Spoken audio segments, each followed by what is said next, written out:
Padre Celestial, muchas gracias, bendito Padre, porque hoy nos permites disfrutar un día más de tu presencia, un día más de la bendición grandiosa de la vida, Señor. Hoy quiero poner este tiempo en tus manos. Quiero poner mi vida, que seas tú hablando a la vida de muchos a través de mi vida, Señor. Pero bendice también a cada persona que escucha cada uno de estos mensajes, Señor, que tú me permites a través de tu palabra compartir, Señor.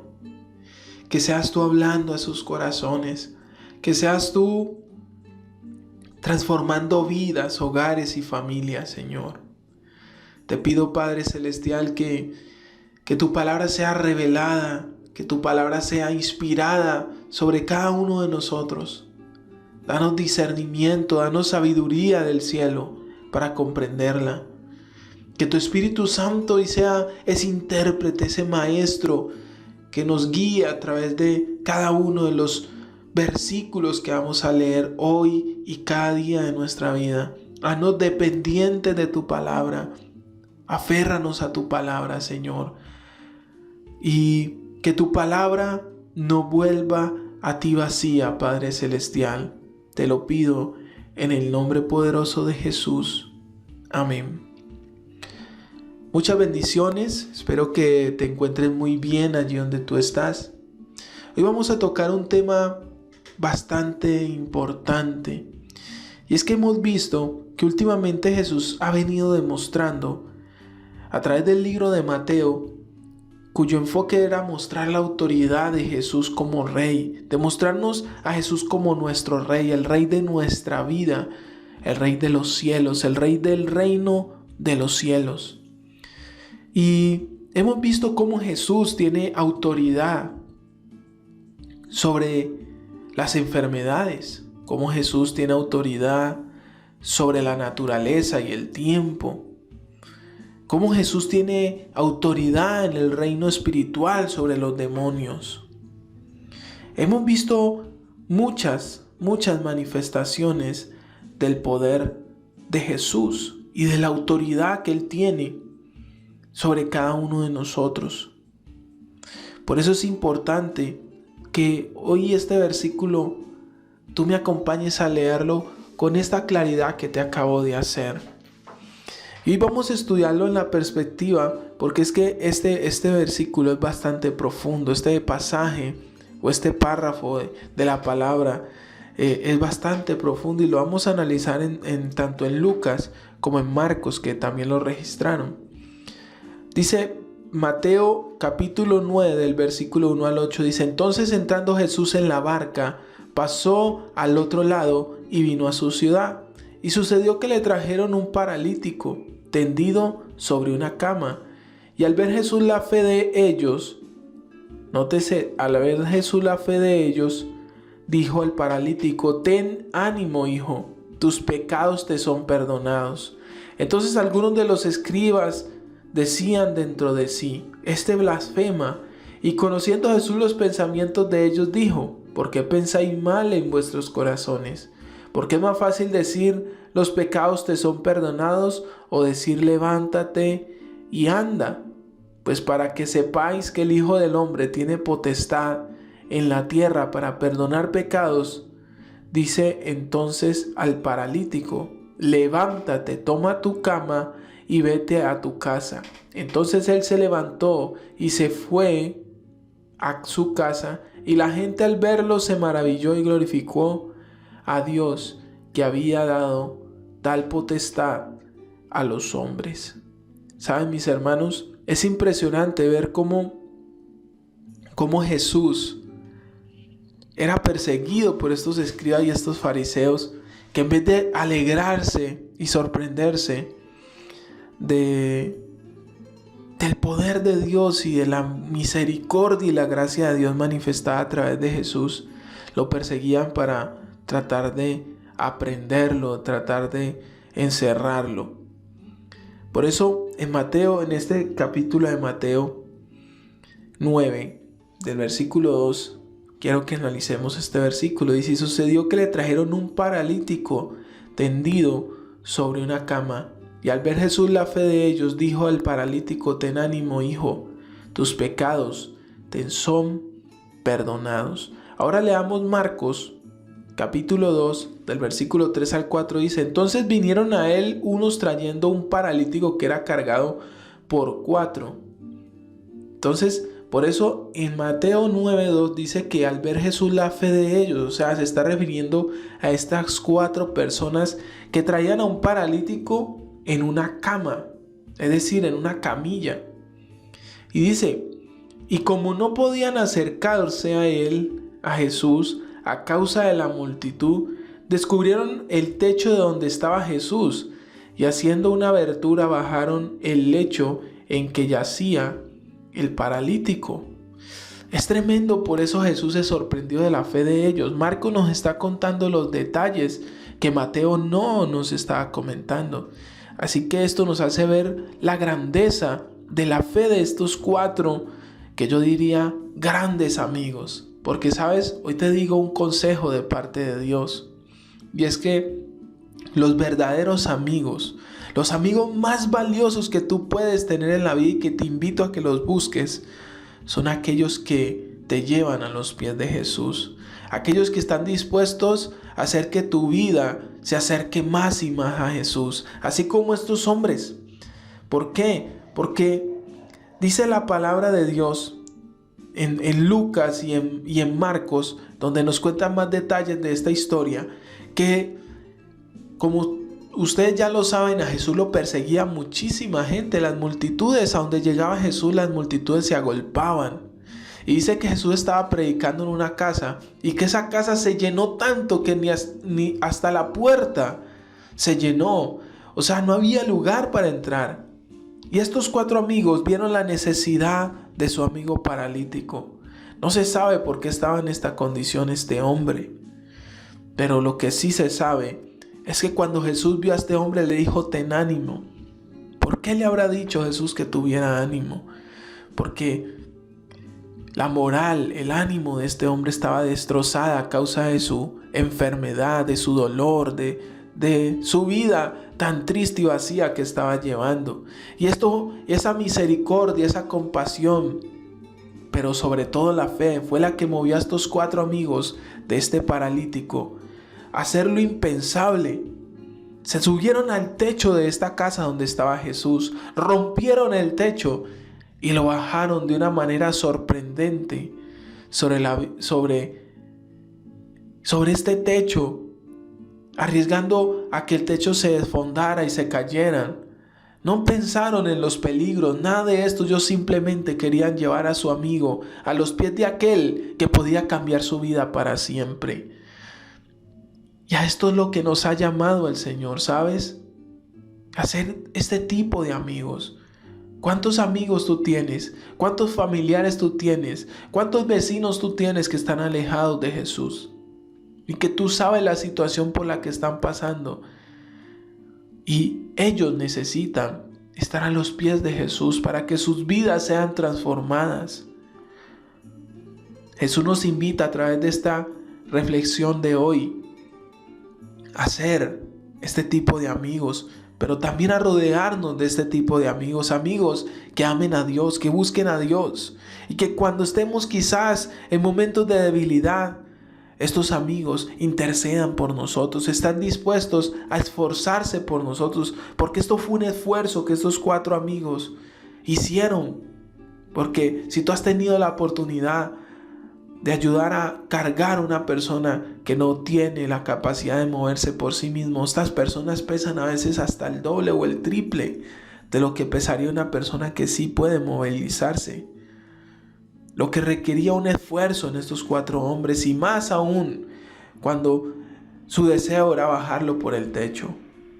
Es por eso que dice que Jesús, al ver la fe de ellos, le dijo al paralítico: ten ánimo, hijo, tus pecados te son perdonados. Es decir, que en primer lugar Jesús consoló al paralítico al decirle que tuviera ánimo. Posiblemente esto se trataba de una enfermedad terrible que había producido dolores musculares, parálisis en sus piernas y quién sabe qué otras cosas, mis hermanos. Pero lo que hace llamativo más esta historia y lo que llamó la atención de los religiosos de aquel entonces es que Jesús le dijo: tus pecados te son perdonados. Cualquiera de nosotros hubiesen pensado que la primera necesidad que tenía este hombre era recibir su sanidad, ¿cierto? Sin embargo, para Jesús no era así.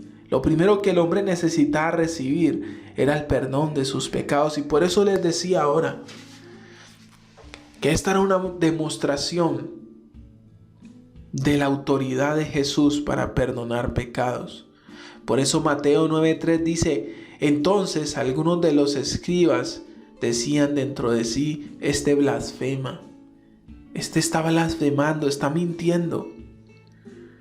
Porque es que mire lo que dice Lucas 5:17. Aconteció un día que él estaba enseñando y estaban sentados los fariseos y los doctores de la ley, los cuales habían venido de todas las aldeas de Galilea y Judea y Jerusalén, y a ver el poder del Señor que estaba con él para sanar. Es decir, que estas personas querían buscarle el lado débil, el lado flaco a Jesús. Por eso lo perseguían. Entonces mire que Marcos 2, versículos 6 y 7 dice: estaban allí sentados algunos de los escribas, los cuales cavilaban en sus corazones: ¿por qué habla este así? Blasfemia. Dice que ¿quién puede perdonar pecados sino Dios? Y estas personas tenían razón, porque en Jeremías 31:34 dice: y no enseñará más ninguno a su prójimo ni ninguno a su hermano, diciendo: conoce a Jehová, porque todos me conocerán, desde el más pequeño de ellos hasta el más grande, dice Jehová, porque perdonará la maldad de ellos y no me acordaré más de sus pecados. Y Miqueas 7:19 dice: él volverá a tener misericordia de nosotros, sepultará nuestras iniquidades y echará en lo profundo del mar todos nuestros pecados. Y estos dos versículos nos están hablando de Jesús. El problema era que ellos no reconocían a Jesús como Dios, y por eso para ellos Jesús estaba blasfemando.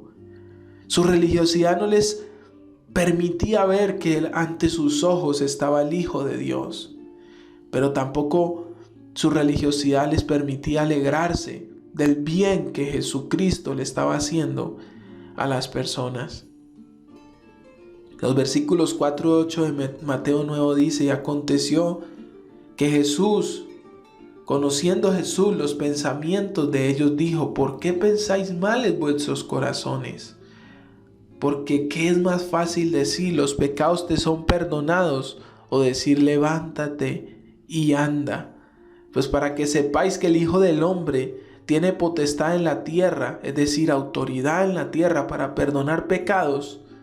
Dice entonces al paralítico: levántate, toma tu cama y vete a tu casa. Entonces él se levantó y se fue a su casa, y la gente al verlo se maravilló y glorificó a Dios, que había dado la potestad, que había dado tal potestad a los hombres. Miren, mis hermanos, es impresionante, porque Jesús, antes de declarar sanidad sobre la vida de este paralítico, lo primero que hizo fue perdonar los pecados de aquel hombre. Eso fue lo primero que hizo Jesucristo. Por eso Él les dice que es más fácil decir: los pecados te son perdonados, o levántate y anda. Inmediatamente el resultado es asombroso para todos los que estaban allí presentes, porque ellos vieron cómo este hombre se levantó, tomó su camilla y se fue caminando a casa. Al presentar esta sanidad tan sorprendente, la gente se maravilló y glorificó a Dios. No solo por la sanidad en sí, sino por la sanidad que era una fiel evidencia de que realmente los pecados de este hombre habían sido perdonados. ¿Saben por qué? Porque en aquel entonces ellos decían que cuando una persona tenía un pecado oculto, esa persona se iba a enfermar. Y entonces para ellos este hombre que estaba allí paralítico estaba así por sus pecados, por las maldades que había cometido. Por eso este pasaje nos enseña que la primera necesidad que el ser humano tiene, mis hermanos, es el perdón de los pecados. Y eso era lo que Jesús nos quería mostrar, más allá de esta sanidad sorprendente y de la fe de los 4 amigos de aquel paralítico. Antes de cualquier sanidad o milagro en nuestra vida, la salvación del alma es imperativa, lo más importante. Cuando el Señor perdona nuestros pecados, su restauración inicia y lo demás viene como una consecuencia del perdón de Dios que hemos recibido. Por eso Jesucristo vio que lo que verdaderamente este hombre necesitaba era ser libre de los pecados que lo habían llevado a esa situación que estaba. Y con esto no quiero decir que cuando una persona está enferma es porque es una gran pecadora. Muchas veces nos enfermamos por diversas razones que no vamos a estudiar ahora, pero lo que yo quiero que entendamos hoy es que lo más importante que tú y yo podemos recibir de nuestro amado Jesucristo es el perdón de nuestros pecados. Para Él eso era la gran prioridad, esa era su principal tarea. Y como consecuencia de esto, lo demás vendrá como una añadidura. Por eso Jesucristo dijo en Mateo 6, busquemos primeramente el reino de Dios y su justicia, es decir, busquemos la presencia de Dios, hacer la voluntad de Dios, ponernos en orden, en perdón con Dios, restaurar nuestra relación con Dios. Y lo demás vendrá como añadidura. Yo lo creo que esa sanidad vendrá para ti y para tu familia. Pero primero reconcíliate con Dios. Busca que esos familiares se reconcilien con Dios, se acerquen a Dios. Porque es triste, mis hermanos. He visto muchas personas ser sanadas por Dios de enfermedades tremendas y alejarse de Dios. ¿Y qué se gana usted tener su cuerpo sano si al final su alma se pierde? Por eso es necesario, mis hermanos, que entendamos que estos amigos hicieron un tremendo esfuerzo en fe. Pero lo más tremendo fue que ellos lo hicieron pensando en su sanidad corporal, pero Jesucristo fue más allá. Y no solo sanó su cuerpo, también sanó su alma, restauró su vida y su relación con Dios. Amado Padre Celestial, yo entrego la vida de cada uno de los que me escuchan. Padre, si hay algunos que quizás aún no tienen una relación contigo adecuada, Padre, yo te pido, revélate a sus vidas. Restaura la relación que ellos tienen contigo, Padre Celestial. Revélate a sus vidas como nunca, Padre.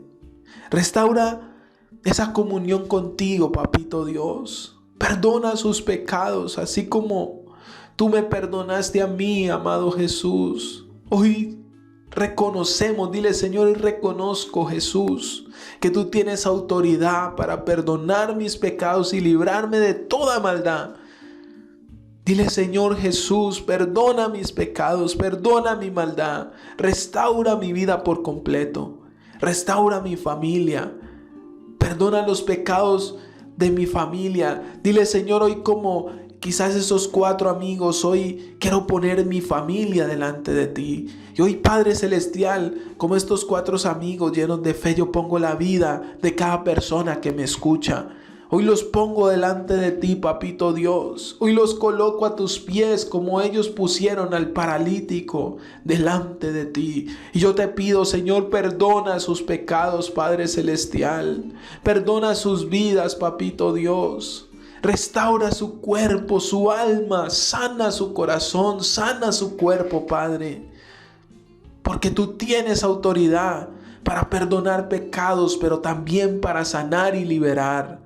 Hoy yo creo en el nombre de Jesús que milagros van a ocurrir en el cuerpo, en el alma, en el corazón de cada persona que me escucha, en sus finanzas también, Padre, porque tú eres poderoso, Señor. Yo lo creo en el nombre de Jesús. Y a ti sea la gloria, y a ti sea la honra por siempre, amado Señor. Amén y amén. Que el Señor te bendiga, mi hermano, mi hermana que me escuchas. Que la gracia, el favor y la misericordia de Dios estén sobre tu vida hoy y siempre.